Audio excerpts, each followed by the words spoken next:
Donc ce matin dans l'ouest de l'Ukraine, loin de la ligne de front à Lviv et à Ternopil. Le bilan est d'au moins 10 morts. La Pologne en réaction a fermé ses aéroports situés près de la frontière. Et puis il y a eu aussi ces attaques de drones massives à Kharkiv où les autorités locales font état de plusieurs dizaines de blessés.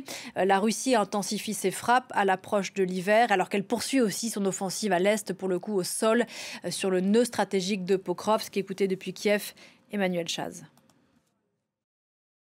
Il y avait cette crainte qu'il y ait une nouvelle frappe au cours de la nuit dernière, simplement parce que les avions de chasse russes étaient préparés et que ces informations étaient déjà en train de circuler parmi la population ukrainienne. Et effectivement, une nuit absolument horrible pour des millions d'Ukrainiens. Vous avez mentionné un bilan qui s'est encore alourdi à Ternopil, 10 morts, une cinquantaine de blessés dans cette ville de l'ouest du pays, très éloignée de la ligne de front et très proche des pays de l'Union européenne. Vous avez mentionné que la Pologne avait également été en état d'alerte. Ternopil, 10 morts, des dizaines de blessés. Lviv également, ville de l'ouest du pays, 80 km de la frontière avec l'Union européenne, lourdement touchée la nuit dernière. Volodymyr Zelensky a dénoncé ces frappes. Il dit que ça montre bien que la pression contre la Russie n'est pas suffisante. La Russie qui est encore en capacité, toujours en capacité d'envoyer des dizaines de drones, des dizaines de missiles, des centaines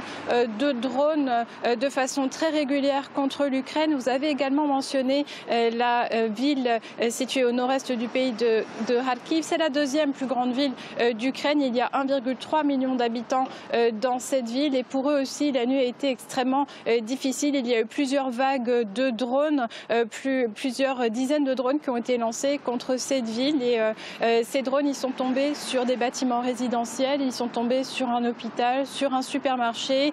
Parmi les victimes, il y a plusieurs enfants. Il y a une petite fille de 9 ans qui a dû être hospitalisée en état de stress intense. Il faut bien se représenter ce que c'est que de passer la nuit sous les bourdonnements des drones russes en les entendant se rapprocher et ensuite en sentant tout son immeuble trembler, en voyant la fumée rentrer dans son immeuble, les flammes. Donc une nouvelle nuit extrêmement compliquée pour les Ukrainiens la nuit passée.